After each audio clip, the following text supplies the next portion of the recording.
Chers frères et sœurs, bonjour.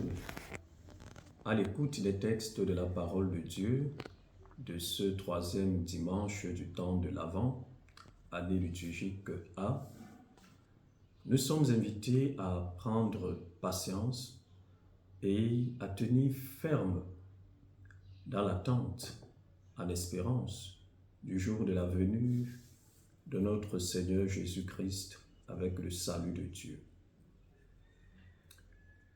D'abord, dans la première lecture de ce dimanche, le Seigneur invite le peuple d'Israël par la bouche du prophète Isaïe à retrouver l'espérance. L'espérance qu'il vient lui-même et va le sauver. Le Seigneur annonce que le désert fleurira. Ah oui, avec Dieu, même le désert est fertile. Le Seigneur sait faire des choses bien nouvelles pour notre salut. Le peuple d'Israël est sous le joug, sous la domination de l'Empire assyrien, et il est tenté de désespérer. Il est au bord du désespoir. Il est découragé. Le Seigneur lui promet qu'il vient lui-même et va le sauver, qu'il vient avec la vengeance. Mais attention, la vengeance de Dieu ne consiste pas comme celle des hommes à détruire avec les armes.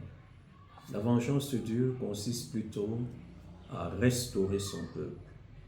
Le Seigneur annonce une série de signes qui seront accomplis par le Messie Sauveur.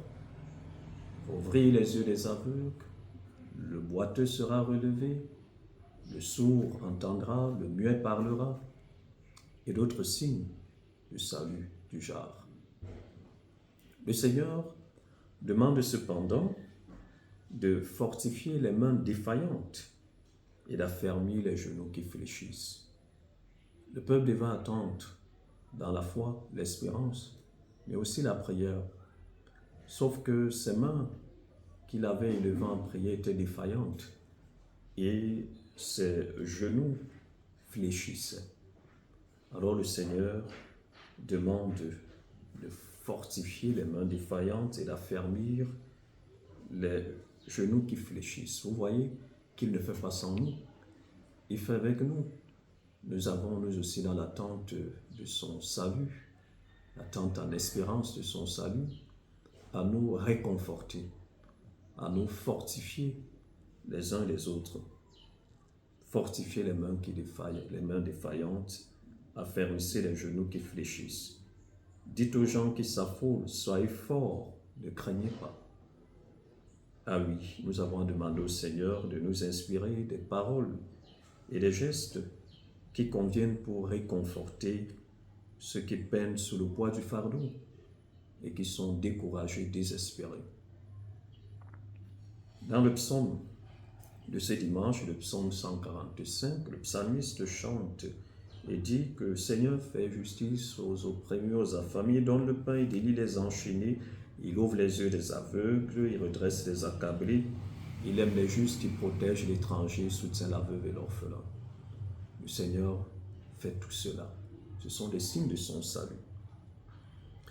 Dans l'évangile de ce dimanche, nous avons Jean-Baptiste qui a annoncé la venue de Jésus, le Messie, et qui envoie des émissaires depuis sa prison demander à Jésus s'il est celui qui doit venir ou s'il faut en attendre un autre.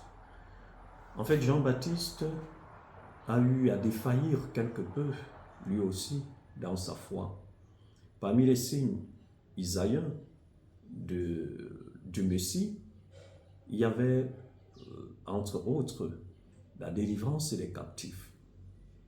Sauf que Jésus ouvre les yeux des aveugles, il relève le boiteux, il ouvre l'oreille du sourd, il délie la langue du muet. Il envoie même dire cela à Jean-Baptiste en réponse. Mais le pauvre Jean-Baptiste est en prison, il attend lui aussi du Messie, la libération des opprimés. Mais ce n'est pas encore le cas pour lui. Alors, l'œil usé d'attendre de voir se réaliser aussi pour lui la promesse du salut de Dieu. Jean-Baptiste commence à défaillir. C'est un roseau que le vent agite, un roseau qui ploie, mais qui ne plie pas. Un roseau qui plie, j'allais dire, mais qui ne se brise pas. Jean-Baptiste est éprouvé, mais il garde quand même la foi et l'espérance. Il ne sera pas sauvé de prison, malheureusement. Il y mourra décapité.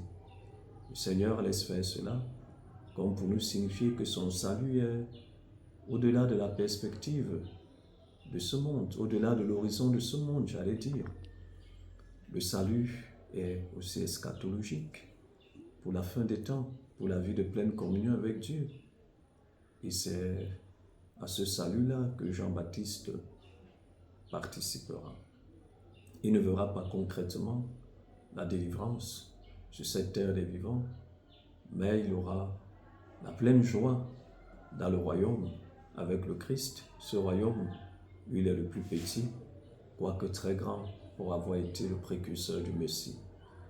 Jésus lui dit, heureux celui pour qui je ne suis pas un scandale, une occasion de chute, comme pour l'inviter, n'est-ce pas, à ne pas être scandalisé, à ne pas, chuter et sombrer dans le manque de foi.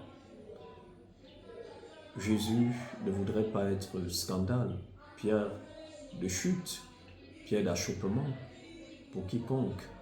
Alors il nous invite à tenir ferme dans la foi. Si nous ne voyons pas encore concrètement les signes de son salut par notre guérison, notre restauration, notre relèvement, notre délivrance, ne nous en faisons pas tant que ça, car le salut de Dieu qui nous apporte est au-delà de l'horizon de ce monde.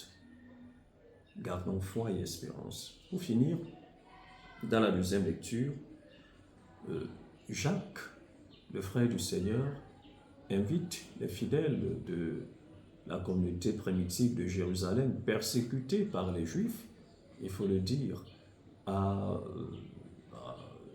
prendre patience et à tenir ferme dans l'attente de la venue du jour du Seigneur qui est proche. Effectivement, Jacques leur demande parce que certains d'entre eux faiblissaient aussi, commençaient à défaillir et à perdre foi et espérance. Cette invitation de Jacques est plus que d'actualité pour nous, car nous aussi, comme Jean-Baptiste, nous sommes des roseaux fragiles, des roseaux qui peuvent plier, mais qui ne doivent pas se briser. Demandons cette grâce au Seigneur aujourd'hui de nous rendre patients, de nous affermir, de nous raffermir dans la foi et l'espérance, pour que nous puissions attendre sans défaillir, sans fléchir les genoux, la venue de son salut qui est proche. Loué soit Jésus-Christ. Le Seigneur soit avec vous. Et que Dieu Tout-Puissant vous bénisse, le Père, le Fils et le Saint-Esprit. Amen. Bon dimanche.